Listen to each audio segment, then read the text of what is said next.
Oui, bonjour. Ben, j'aimerais commencer aujourd'hui en vous parlant de l'échec annoncé concernant l'idée qu'on complète le réseau de services de garde à la petite enfance pour les Québécois et les Québécoises. En fait, vous vous souvenez qu'en 2021, le gouvernement avait dit, là, on a le grand chantier des familles, puis d'ici mars 2025, il y aura une place pour chaque petit Québécois.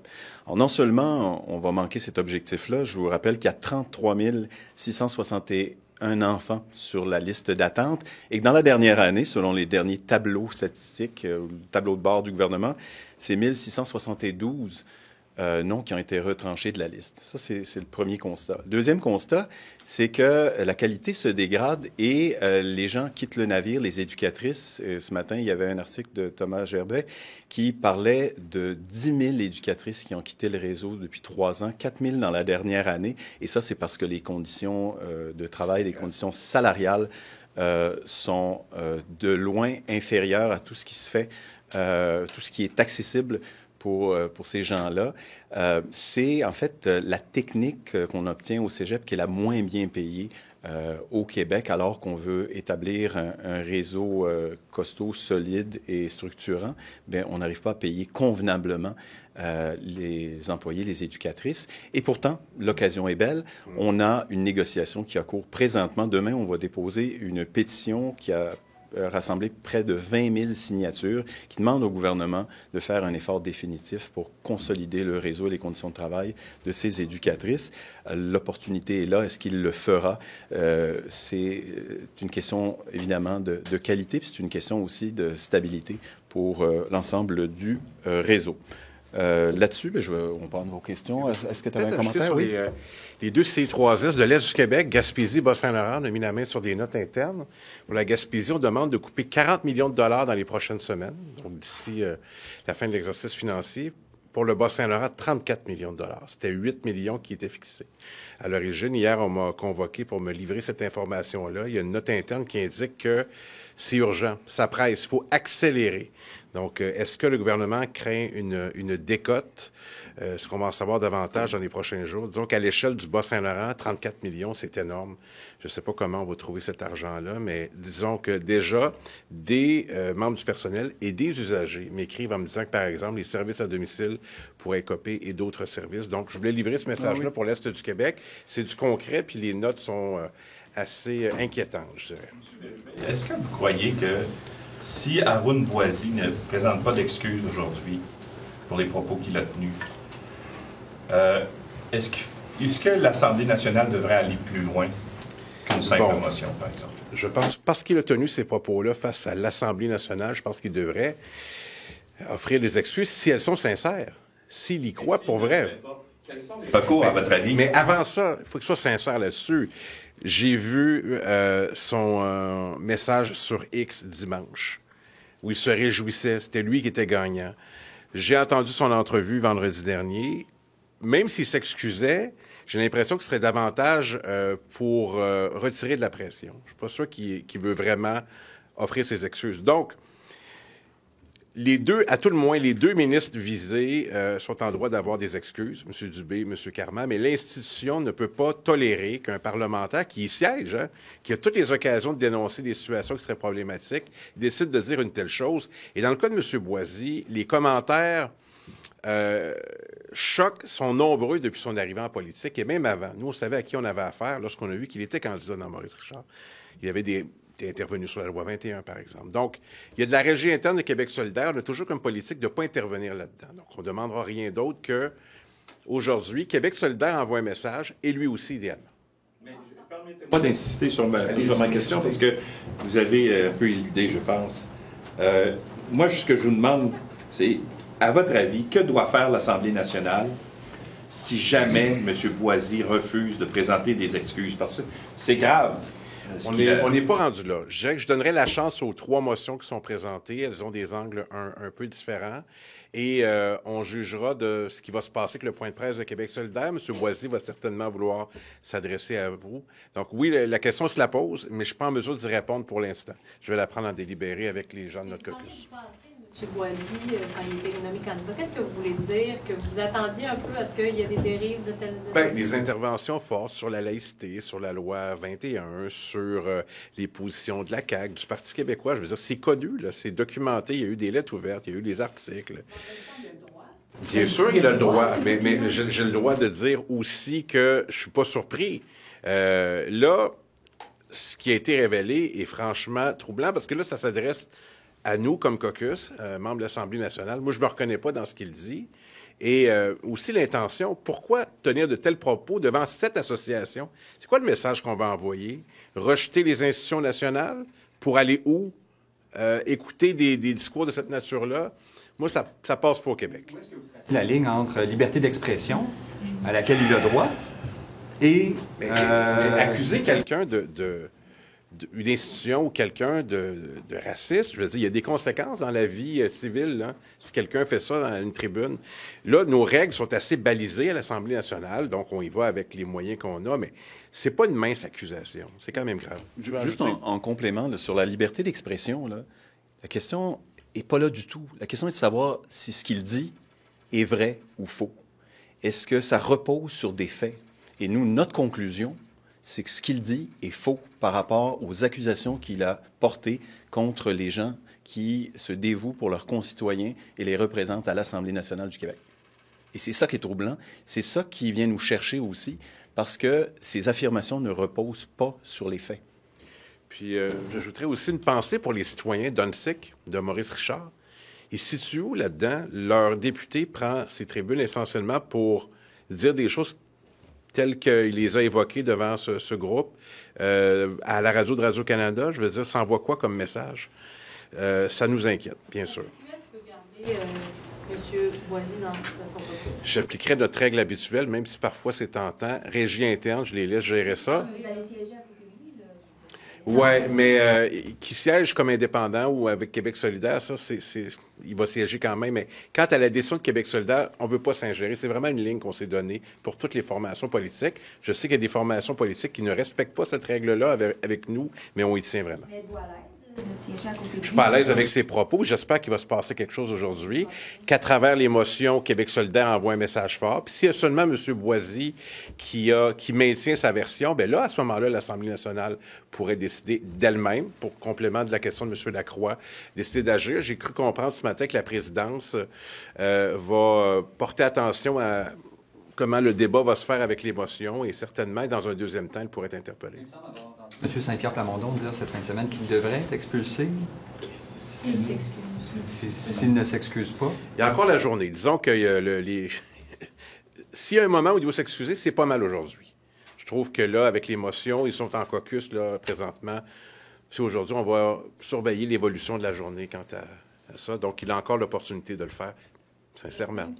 Vous doutez de sa sincérité? Bien, je veux dire, on va voir à quelle forme ça va prendre. Là, on est capable de le sentir, hein, de le ressentir. C'était très clair à la radio de Radio-Canada. Moi, j'ai très bien compris le message. C'est pas un problème de mauvaise interprétation. On a très bien compris où il logeait là-dessus. Tu veux dire quelque chose? Bien, oui, mais j'aimerais changer de sujet, si vous le permettez, si on a fait le tour. Là. J'aimerais quand même placer un mot sur la santé parce qu'il a ouvert le dossier, puis on a quand même des choses à ajouter. On va y répondre en équipe. Tiens. J'allais dire, parce que là, il crée un malaise auprès des 124 autres députés de l'Assemblée nationale. Y compris ses collègues. Alors, dans un contexte comme celui-là, est-ce que la présence de M. Boisy, s'il ne présente pas d'excuses, serait acceptable pour la bonne marche des travaux parlementaires au Salon Bleu? Il crée un malaise, mais c'est un élu. Il a un mandat populaire, donc là, on s'embarque dans d'autres choses. Je dirais que je ne veux pas m'avancer plus loin pour l'instant. C'est un élu de l'Assemblée nationale. Notre code ne permet pas là, si facilement là, de poser d'autres gestes. Donc, je laisserai passer la journée d'aujourd'hui. La formation de Québec solidaire a se positionné face à 3 motions. Ça va déjà nous donner une bonne indication. Ils ont un point de presse et je présume que M. Boisy est présent à l'Assemblée nationale. Donc, j'aimerais donner la chance à ces débats de se faire. Puis probablement qu'en fin de journée, on sera davantage fixé s'il faut faire d'autres choses. Mais si c'est vraiment... Il y a beaucoup de si aujourd'hui. Si c'est vraiment le fond de sa pensée, et si... Parce que vous disiez tout à l'heure sur la liberté d'expression, oui, mais c'est faux ce qu'il dit. Mais si lui est convaincu que c'est vrai. Mais là, il y a une question de dans quelle dimension on existe. Si une réalité parallèle était décrite par un individu X et que ça ne repose pas sur des faits avérés, concrets, vérifiables, alors là, on parle d'autre chose. Moi, je pense qu'on peut avoir des convictions et les affirmer, mais on ne peut pas exprimer un point de vue sur ce que font nos collègues sans qu'il y ait une substance qu'on puisse vérifier et qui nous permette de dire s'il dit la vérité ou pas. Et lorsqu'il s'attaque, par exemple, à Lionel Carman ou à Christian Dubé, en interprétant leurs propos de façon à les traiter essentiellement de racistes, alors que tous ceux qui ont entendu les extraits savent que ça n'a rien à voir, on a un problème. Et c'est plus qu'un problème d'interprétation. Si son opinion est fondée sur une information tronquée, qu'il tronque lui-même et qu'il interprète avec mauvaise foi, on a un gros problème. Et c'est pour ça que je pense que c'est pas une question d'opinion, là. C'est une question de formuler une critique basée sur des commentaires qu'il est le seul à interpréter de cette façon-là. Puis, si vous permettez, je vais parler de santé, parce que c'est parce que c'est pas rien. Pascal a parlé du C3S. Oui, c'est ça, du 6 du Bas-Saint-Laurent, de la Gaspésie. Il y a également la Côte-Nord. En fait, la somme de 1,5 milliard de dollars que doit aller chercher Santé Québec, ce qu'on comprend, c'est que ça se rajoute au déficit historique du gouvernement du Québec de 11 milliards de dollars. Dans la compréhension qu'on en a actuellement là, des faits, c'est que le ministère de la Santé a permis à plusieurs de ces établissements d'avoir un budget déficitaire d'entrée de jeu, en pensant qu'on aurait, par exemple, un rehaussement des fonds en fin d'année pour la main-d'œuvre indépendante, pour l'indice des prix à la consommation. Et tout ça, là, le total, c'est aux alentours d'1,5 milliard. Mais aujourd'hui, en passant la rondelle à Santé Québec, le milliard et demi, dont les 6 pensaient avoir justement la chance de le récupérer, mais il n'est plus là. Et c'est un mandat qui, évidemment, est de l'ordre de la mission impossible qu'on confie à Mme Biron et son équipe, avec des conséquences qu'on voit sur le terrain. Effectivement, les soins à domicile, on entend dire qu'ils seront réduits. Des programmes qui sont non récurrents, mais qui avaient été annoncés, sont abolis. Des postes qui sont abolis, des affichages de postes qu'on ne fait pas, des déplacements, des réunions qui sont annulés. On se demande comment les soins vont pouvoir s'améliorer sous la coupe de Santé Québec lorsqu'on retranche tous ces moyens-là. Un ajout que j'ai... L'hémodialyse, là, la Matanie, puis la Matapédia. Donc, le protecteur du citoyen intime le C3S du Bas-Saint-Laurent de permettre l'hémodialyse, c'est 3 fois par semaine, à la maison. C3S nous répond, c'est pas possible à cause des compressions. Imaginez, là, vous faites 200 km 3 fois par semaine pour votre vie. Le protecteur du citoyen dit au C3S, vous devez donner le service, puis ils disent, on n'est pas capable à cause des compressions. Ça, c'est concret. C'est des gens qui me disent, moi, là, je vais me laisser mourir là, s'il n'y a pas de service, soit à Matane, à Amqui ou à maison. Puis là, on retarde encore. C'est moi qui ai à gérer ça dans le comté. C'est pas le C3S. Justement, essentiellement, c'est très long, mais il s'excuse essentiellement à M. Carman, M. Dubé, d'avoir une maladresse qui a éclipsé le fond de mon propos. Bien, écoutez, on n'a pas la version intégrale. Ça s'adresse d'abord aux 2 ministres qui jugeront si c'est suffisant, mais ça ne change rien sur le fond. Sur l'accusation qui est faite à l'effet que l'Assemblée nationale, à chaque jour, il y aurait une démonstration là, de racisme. Ça ne change rien à la pertinence des motions. Je laisse le soin aux 2 individus visés d'apprécier ce commentaire sur X. Can I just ask you in English your thoughts on that apology? We just learned that he tweeted some kind of message, and we'll have to, see whether these excuses, that's the way he presents them, are truly the reflect of his thoughts and we right now we think that we're going to follow through with our motions and see how Québec solidaire reacts. But it seems to be only part of what we were asking for. So we'll study it some more. We just learned it. What's the full amount, like what exactly do you want to see from Mr. Bourassa in full? Well, we want to see if he's truthfully, see if he truthfully regrets his declarations, and not just the declarations that he made in front of the group a few weeks ago, but also in an interview last Friday where he went even further. We'll see. How it evolves today, but we'd like to hear him out. Sure. And that's a start, I guess, under pressure. I haven't even read his message, but we'll see if he covers the entire situation. Because remember, Saturday, Sunday, after he won, so to speak, the motion, he was, referring to only part of what the motion was. He doesn't change anything about our position with the motion today. It's about what he has in his mind. He do think that the National Assembly is racist, which is not true. So if he think that and think he can keep on doing what he have to do in National Assembly, there's a problem. So today is a special occasion for him to say if he was sincere about what he said. And Québec solidaire going to have to take a decision.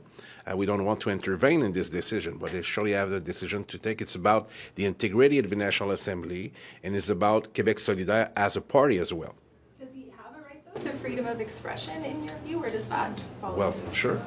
Can I ask you also the health topic that you were talking about, your concerns about Santé Québec? Do you mind just reiterating that? Yeah, I just want to say that freedom of speech is what we recognize, and that's why we're right now discussing the entire issue. The key issue is whether it is true or not, if it's based on facts or not. So you can say whatever, but you have to base it on facts, especially when you're talking about someone else, colleagues, declarations. So that's where we draw the line. About healthcare, what we understand is Santé Québec right now has a mandate that is to cut in the health budget something like $1.5 billion. Our understanding is that $1.5 billion wasn't known as part of the deficit, the Quebec deficit of $11 billion that we had. It's historical, present to us in March.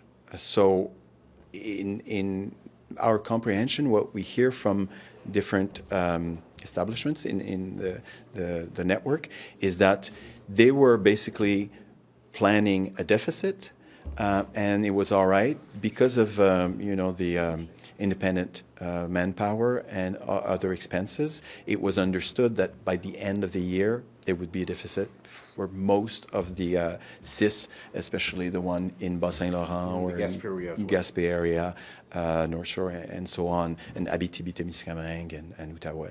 So right now, because there is a switch in the administration of the health system, it seems like